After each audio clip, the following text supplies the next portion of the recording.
At the Wiggins farm, there's a little wild bob white quail right there. Look at that little guy. Just driving to my persimmon orchard. 9/11/2025. Beautiful. You know what? This might be a good time as any. 2025 Wiggins Farms. That's a persimmon. WS8-10. It's a variety. It's a decent fruit. It's not the best. It's decent. And you've got Proc. A lot of people have heard of Proc. I gotta mow all this, but my motor just issues. So anyways, it's about a 12-year-old tree, grafted. Got it from Cliff, England. The scion wood that I grafted onto the American rootstock. So I planted 45 trees here. And this is another Proc. So I've got two different Procs. And then I grafted it up there, see right there. I switched it over to H120. And it's dropping fruit right now. I've got Proc, and then I've got Crop, which is its sister. And I got two other varieties grafted on there. I'm not really digging it. But there are some varieties I got from Cliff that are just amazing. So let's see, the sun's in the view. So let's go ahead and go over here. You can see where I grafted there. And you can see where I grafted right there.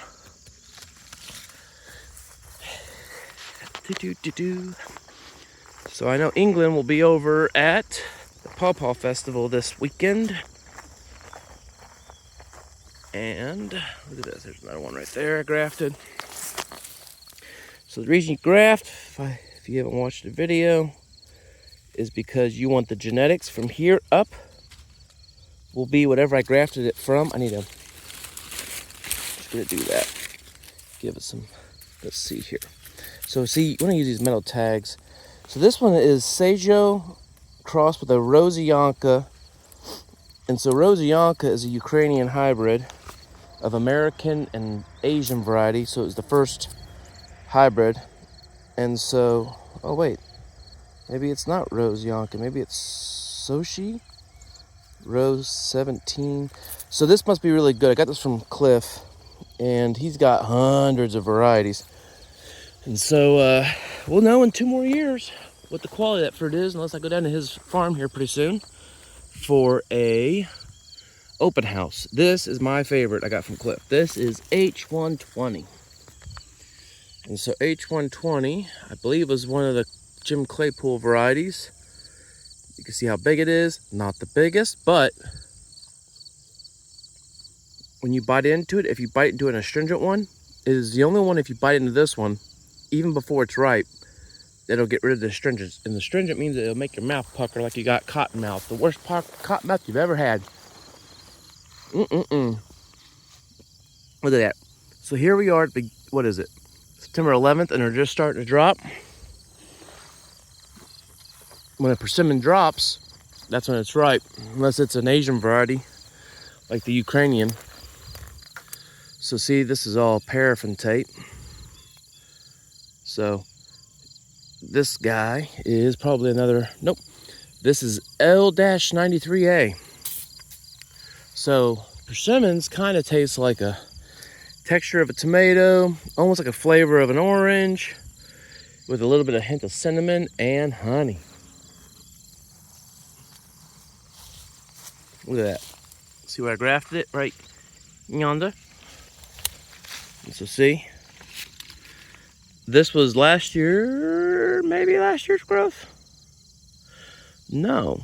This is, so I grafted it this year, and from here to here is one scion stick. And then this, and that all grew all that this year. And that variety is labeled somewhere.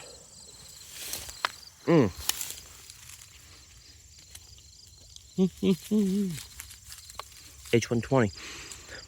Uses 1/2 inch, 1/4 inch hardware cloth. It protects from rabbits, voles, and mice. I had tons of these tubes. They're junk. Maybe not for everybody, but for what I'm doing, the mice get in there, And they will make a nest and they'll girdle the tree on the inside of the tube. And then they'll kill your tree. See, another graft. Hard work loss.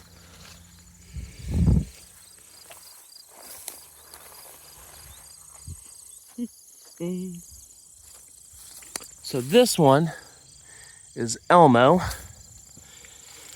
It appears Elmo is a little bit bigger than Proc this year, or the same size. Hasn't produced yet. So if you're a deer hunter, that's what you want right there. That's a good variety. I've got deer magnet and deer candy too, but they're not fit for human consumption in my opinion. This one is another Elmo. So I had Elmo. See? And then here's one of their seeds from the H120.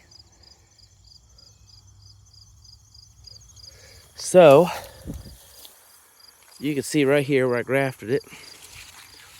I think I switched this Elmo over to H120. Let's see what I did here. It is, beep.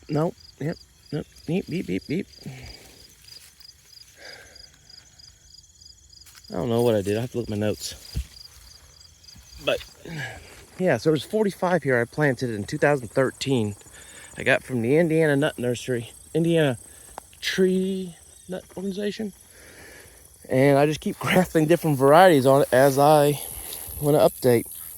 So like this one, got it from Cliff, R17-T1. It's not named, but you can see from here to here is 1 year growth. I've left all these, and then probably in the spring I'll trim those off, and all that growth will go into this. And if I do it in like January, if I were to take another video of this, come when it leaves out, this is gonna be like that big. You'd be amazed how much growth happens in the wintertime. I'd almost argue some trees grow more in the winter than they do in the summer. And so see, here's a graft that failed, I think. Yeah. See the rubber band, paraffin wax. But that would have been McCampbell. This one right now is grafted onto a Huma. So this is Huma. I don't know why I grafted onto the Huma, but I did because must not have liked it. I have a high standard. So let's see here. Look at that. So right, yep, that scion survived. What is it? It is McCampbell. So I grafted onto this one and onto that one, and that one failed over there, but this one survived, so that's good. I have about a 60-80% grafting depending on what the species. Oh, ooh, don't touch that. That's poison ivy. Poison ivy. See the little red? See the 3-leaf? Don't touch that. This failed. Why did it fail? It might have been too hot, or you could pick 1,000 reasons, but that's okay, because I will regraft it next year. So, more poison ivy. See, this is just, I pull these here because I gotta get them out of the field. They're making a mess. Don't touch the poison ivy. L93A from here up. And like I said, I gotta look on Facebook. That graft took with England's Nursery down there in Kentucky. He's got just beautiful property. You guys all need to go down there and check it out when he has his open house, and you guys can taste the fruit. He's got everything. He's got Asian pears, pawpaws, persimmons, jujubes. I could name a bunch of other things, but I don't remember what they're called. So, Joey's Pride. This persimmon tastes like oh, there goes a cicada. Tastes like vanilla, supposedly. This year, this tree didn't put on any fruit, but we had a weird spring. But and I trimmed that branch right there back, so it kind of stunted it. And this is a library. So what I'm doing here is I've got 5 varieties. See all those tags? 5 varieties on this one tree. And so, Union Star and H69K Orange. So over time I can judge them. I can pull genetics from this one. So like over here, this was probably a male persimmon, which tends to send up suckers, I've been told. I don't know if it's true, but that's my understanding. because some of these send out more suckers than others. So that's a sucker, that's a sucker. I grafted it. I don't know what I grafted with. I had to get in there and look, but I know I grafted it right there too. See right here? And I'm not grabbing it because there's poison ivy, but yeah, look at all that fruit. So if I can get in here, I need to clean all this up, get that metal out of here.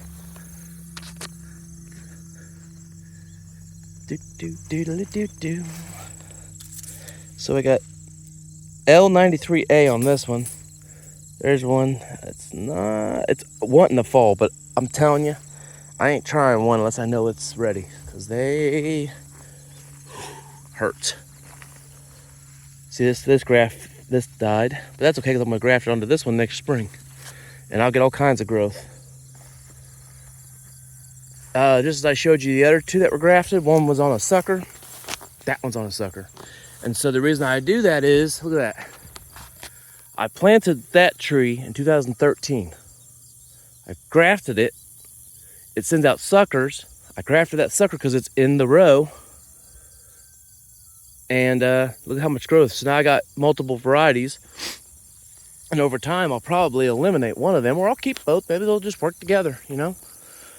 And I got a whole nother row planted over there, which is a 4th row. I got another row behind me, so that's a 5th row. So you're looking at 15 a row times 5. Yeah, you know the math. So this right here is my fruiting male, but it didn't produce any fruit this year. Partly because I stunted it by grafting it. So we'll see. All right, some walnuts. So I hope that was helpful. And I hope you enjoyed my little quail. Thanks to Butler County Pheasants Forever. You guys should check them out too. So, till next time. Bye-bye. See ya. Oh, look at those. Before I leave. You sneaky, sneaky little devils. These are bagworms. They will defoliate my whole tree, stun it, possibly kill it. And there's hundreds of them on this property. These have to be gotten rid of. So I take it and I'll go put it on a tree I don't care for. This is a hedge apple. There you go. All right, till next time. Bye-bye. See you.